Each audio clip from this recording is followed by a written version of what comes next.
Avant de commencer avec la nouvelle vidéo, je veux juste vous dire qu'à la page 9 de vos notes de cours, vous avez euh, des grands rectangles avec des figures inscrites dedans. On ne l'utilisera pas, nous, dans nos notes de cours, donc vous pouvez tout simplement le laisser tomber. Dans cette vidéo, on va voir les polygones de plus de 4 côtés. Donc, premièrement, quand on veut classifier des polygones, à la page 10, vous avez un grand tableau. Donc, ici, les polygones peuvent être soit réguliers ou irréguliers. Donc, quand il y a un nombre précis de côtés, vous avez des noms qui leur correspondent. Comme par exemple, un polygone qui a 5 côtés, ça s'appelle un pentagone. Comme aux États-Unis, il existe le Pentagone, un bâtiment, et ce bâtiment-là s'appelle comme ça parce qu'il a 5 côtés, justement. Ça ressemble au pentagone régulier que vous avez dans l'exemple. 6 côtés, c'est un hexagone, 7 côtés, un heptagone, etc. Et quand les polygones sont réguliers, on l'a vu dans une vidéo précédent, ça veut dire que tous les côtés sont égaux, mais on peut avoir des figures qui possèdent par exemple 10 côtés, ça peut être un décagone, mais ça va être un décagone irrégulier puisque tous ces côtés ne sont pas identiques. Lorsqu'on veut trouver la somme des mesures des angles intérieurs d'un polygone, premièrement, il existe deux formules pour le faire. La première, vous pouvez prendre 180 fois le nombre de côtés du polygone moins 360. Donc, dans la formule, le S, c'est la somme des mesures des angles intérieurs, bien évidemment, et le N représente le nombre de côtés du polygone. Ensuite, deuxième formule, pour trouver la somme toujours des angles intérieurs dans un polygone, vous pouvez faire 180 multiplié par le nombre de côtés du polygone moins 2. Donc, comme toujours, le S, c'est la somme des mesures des angles intérieurs et le N, c'est le nombre de côtés du polygone. Donc, pour trouver la mesure de chacun des angles, donc pour trouver la mesure d'un angle à l'intérieur d'un polygone régulier, vous pouvez tout simplement faire ce calcul-là. Donc, pour trouver la mesure d'un angle intérieur, vous pouvez prendre la deuxième formule, donc 180 fois le nombre de côtés moins 2, et diviser par le nombre de côtés, ça va te donner la mesure d'un des angles. On va faire des exemples pour que ce soit plus clair dans votre tête.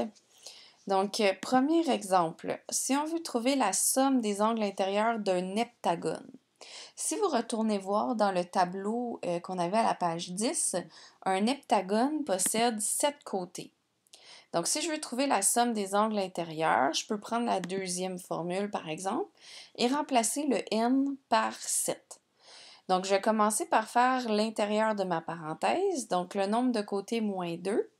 7 moins 2, ça nous donne 5. Et ensuite, je vais faire ma multiplication, donc 180 fois 5, ça donne 900. Ce que ça veut dire, c'est que dans un heptagone, donc un polygone régulier qui a 7 côtés, on a la somme des angles intérieurs, finalement, de ce polygone-là, c'est 900 degrés. Et si on voulait trouver la mesure de un angle, donc chaque angle à l'intérieur mesure combien? On prendrait le 900 qu'on vient de trouver, donc la somme de tous les angles, et on divise par le nombre de côtés de notre polygone qui est 7. Donc, chacun des angles de notre heptagone régulier mesurait 128,57 degrés. Deuxième exemple. Si on veut trouver, par exemple, le nom d'un polygone et on connaît la somme des angles intérieurs, par exemple de 1260. Le nom du polygone vient avec son nombre de côtés. Donc, il faut qu'on trouve le polygone possède combien de côtés. Je reprends ma deuxième formule. Vous pouvez utiliser aussi la première, mais j'aime bien utiliser la deuxième. Vous l'aurez compris. La somme des angles intérieurs est de 1260. Et là, on cherche le n, il vaut combien? Il y a combien de côtés le polygone qui a la somme de 1260 degrés? Alors, ce qu'on va faire, c'est qu'on va prendre notre somme et on va la diviser par 180. Donc, on va faire les opérations inverses. Donc, 180 était multiplié avec le nombre de côtés moins 2. Vu que c'était une multiplication, on va faire l'opération inverse, on va le diviser. Donc, on va prendre notre somme, qui est 1260, divisé par le 180. Ça nous donne 7.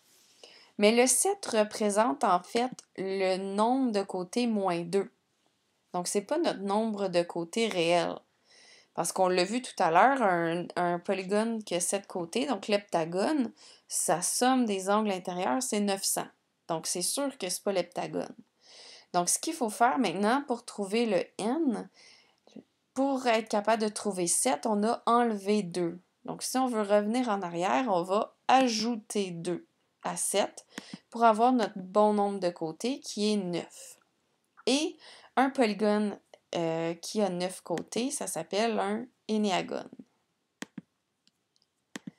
Si vous voulez travailler maintenant avec les angles extérieurs d'un polygone convexe, vous, dans le fond, vous devez prolonger en fait un des côtés adjacents à ce sommet-là pour être capable de calculer son angle. Regardez dans la petite image ici.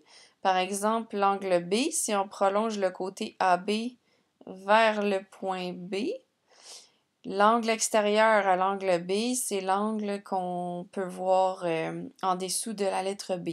Même chose pour C, pour D, pour E et pour A. Donc, à chaque sommet, on a d'un polygone convexe, bien sûr, l'angle intérieur et l'angle extérieur sont supplémentaires. Donc, si vous regardez dans l'exemple qui est ici, si on prolonge le segment EA pour trouver l'angle extérieur de l'angle A, vous pouvez voir que l'angle intérieur et l'angle extérieur, si on les additionne ensemble, ça va toujours donner 180 puisque c'est un angle plat. Donc, l'angle intérieur et l'angle extérieur, c'est toujours deux angles qui sont supplémentaires. Et puis, vous pouvez déterminer la somme des mesures des angles extérieurs. En fait, c'est dans un polygone, si on additionne tous les angles extérieurs, ça va toujours donner 360 degrés. Je fais un petit exemple avec vous. On veut déterminer la mesure de l'angle qui est recherché. Donc, nous avons un polygone régulier, puisque tous ses côtés sont égaux, qui possède 8 côtés. Donc, 1, 2, 3, 4, 5, 6, 7, 8 côtés. Donc, c'est un octogone. Et on cherche la mesure de l'angle à l'extérieur ici. Sachant que, peu importe le polygone convexe que vous avez, tous les angles extérieurs vont donner 360 et que ce polygone-là a 8 côtés. Pour trouver la mesure de l'angle extérieur, vous pouvez prendre le 360 divisé par 8 qui donne 45. Donc, chacun des angles extérieurs de l'octogone mesure 45 degrés.